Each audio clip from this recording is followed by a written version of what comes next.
Hello and welcome to this discussion in which we will focus on um, socially responsible marketing or marketing and social responsibility.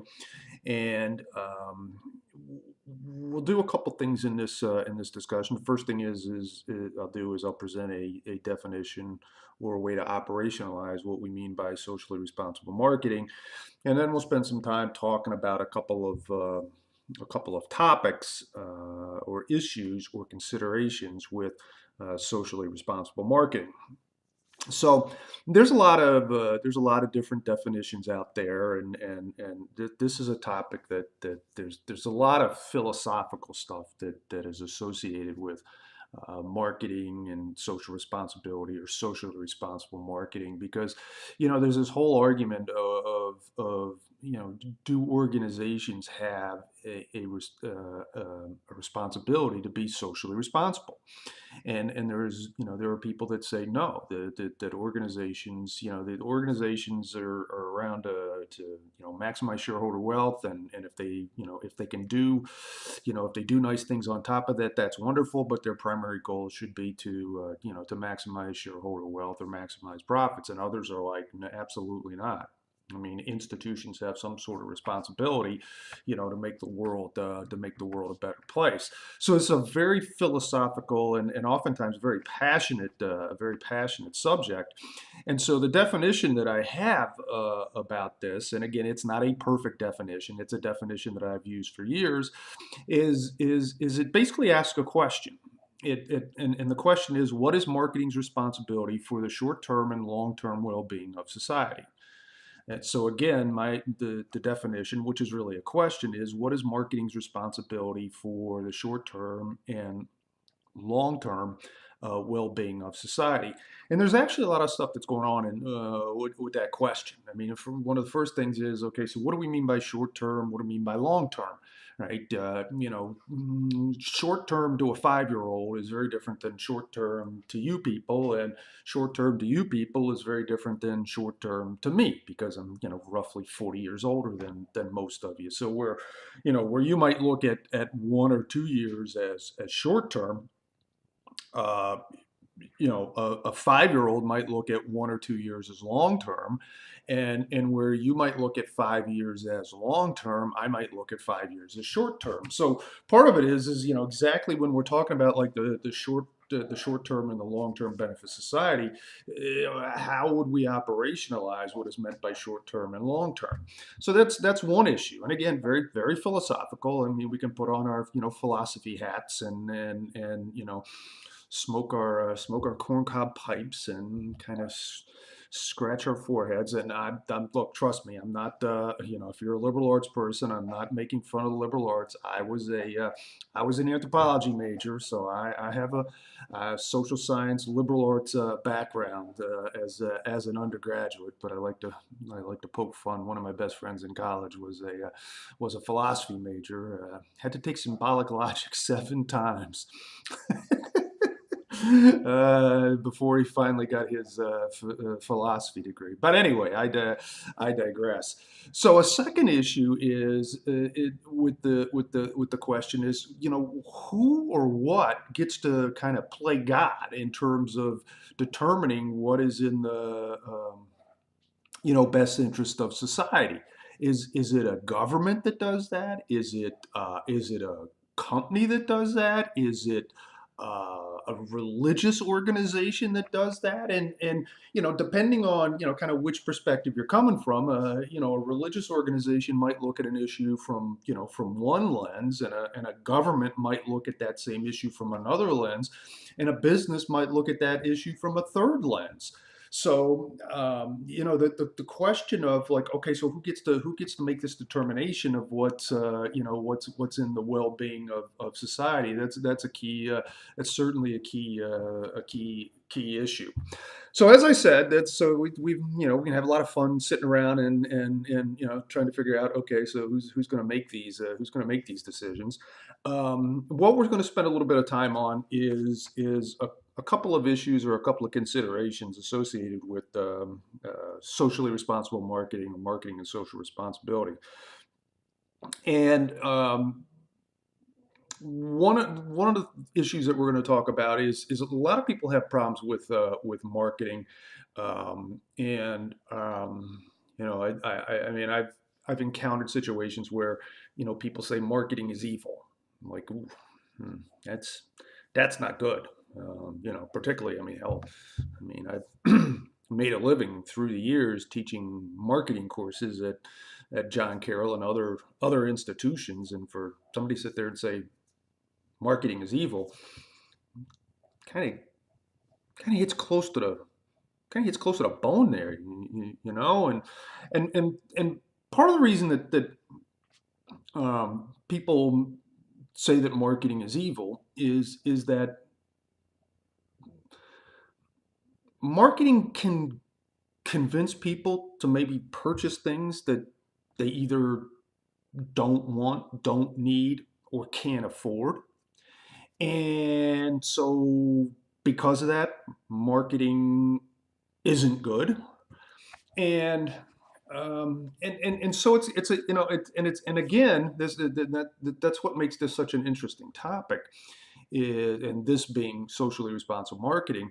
Yeah, there's kind of it's I see the yin and the yang of the whole thing, and one of the things that I think about is when I was your age, virtually none of my college classmates had any sort of revolving credit in their own name. So, for example, virtually none of us had either a MasterCard or a Visa card, right? In part because at that time, most banks viewed college students as, high credit risk because we were getting an education.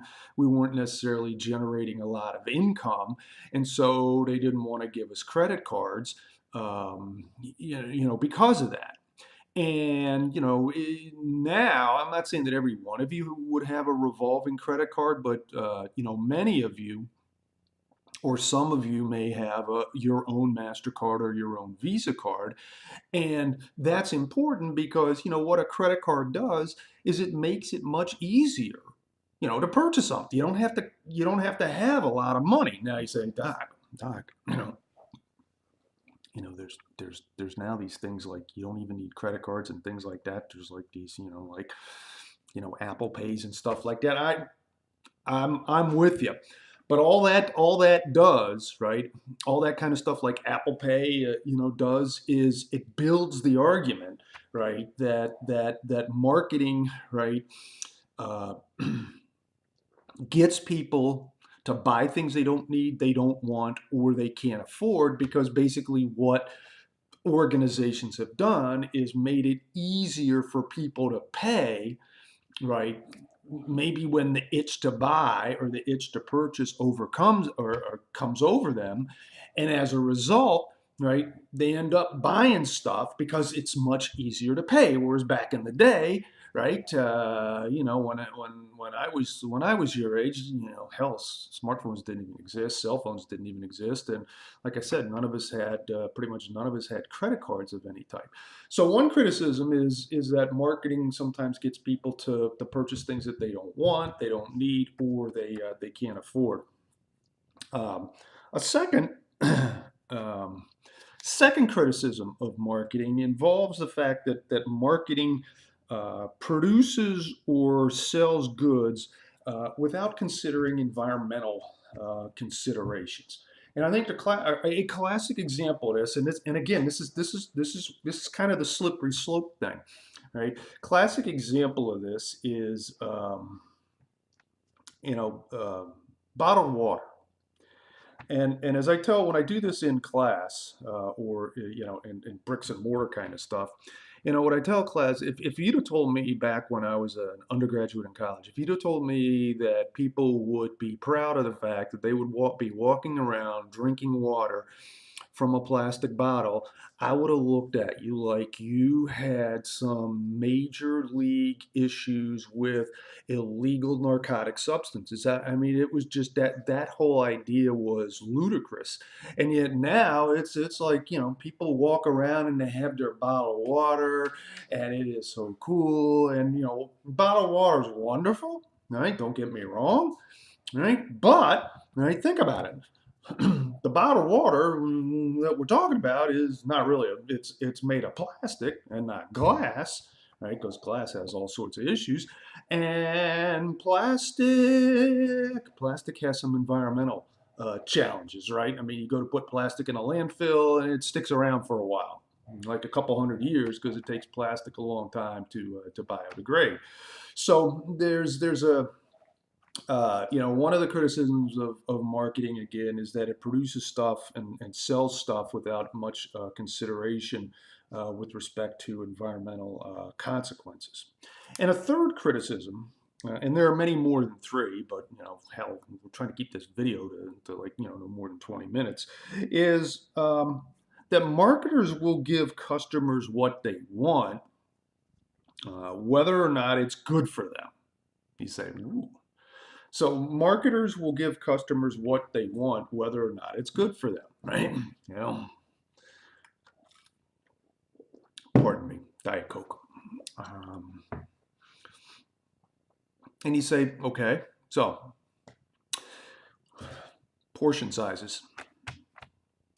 If you've traveled outside the United States and you have eaten meals in other countries, you recognize that the portion sizes in the United States tend to be much larger than they are in many other countries. And in fact, right, and this is, right, if you've ever gone to, let's say, a McDonald's or someplace like that in another country, right, what you will often find is, and I taught. This was the first year in 10 years that I didn't do it, but I taught for 10 years over in Zagreb at the Zagreb School of Economics and Management.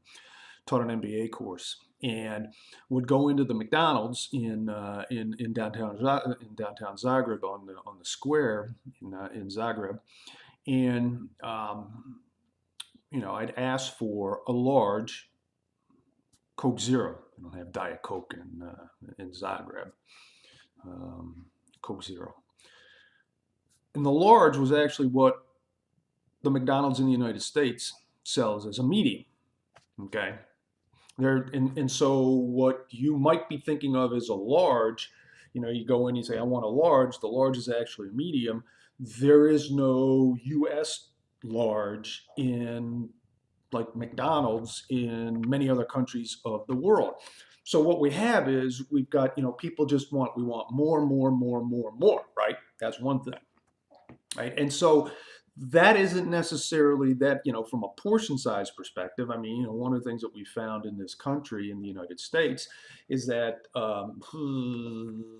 people's body mass index and obesity rates and things like that have been increasing, and there's pretty much a correlation between, portion size, caloric intake, and body weight. Okay, so there's criticisms that marketers will give customers what they want, regardless of whether or not it is good for them. So again, I'm not trying to solve these issues. I'm just trying to point out that one of the areas where is that marketing gets criticized from a social responsibility perspective for for at least three of the things that we talked about earlier in this lecture. So the second major topic or consideration that we're going to spend a little bit of time on involves the so-called triple bottom line approach, right? The three P's, right, or triple bottom line: people, profit, planet kind of stuff, or, right, social, environmental, and financial considerations. But PPP, people, profit, planet, sounds a lot better than that. And again, this is kind of a philosophical issue, because there are a number of people who basically say, look, if you're an organization, the only thing you have to be worried about is you only need to be worried about, right, financial or profit type considerations. The triple bottom line approach says no, that organizations should look at decisions from three perspectives: the social perspective, right? People, the planet perspective, environmental, and the profit perspective, financial. And so you say, well, how does this all play out? Well, here's how it all plays out, right?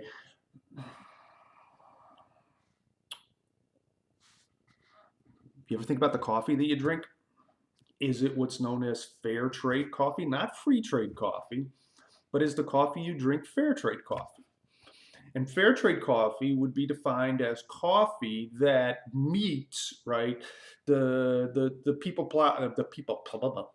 profit planet um, triangle or prism, right? It would address each one of those three things. So, for example, at John Carroll, right, the only coffee that can be sold or served on campus is fair trade coffee.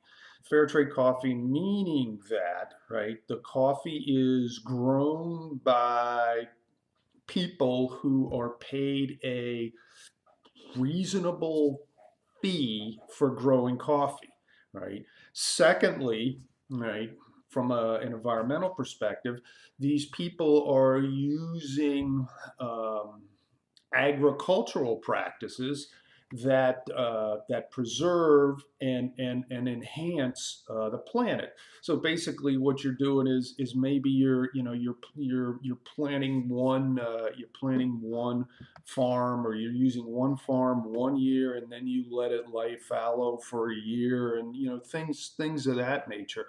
What these things can do from one perspective is they can drive up costs, because when you're paying people, right, when you're paying people a living wage, or a reasonable wage, whatever you're going to call it, that's raising your cost. And if your costs are increasing, right, that's generally going to impact price, right? Same thing with sustainable or environmentally friendly agricultural practices, right? That may raise costs as well. But, right, again, this is where kind of the long-term perspective comes in, is over the long term, we might be better off with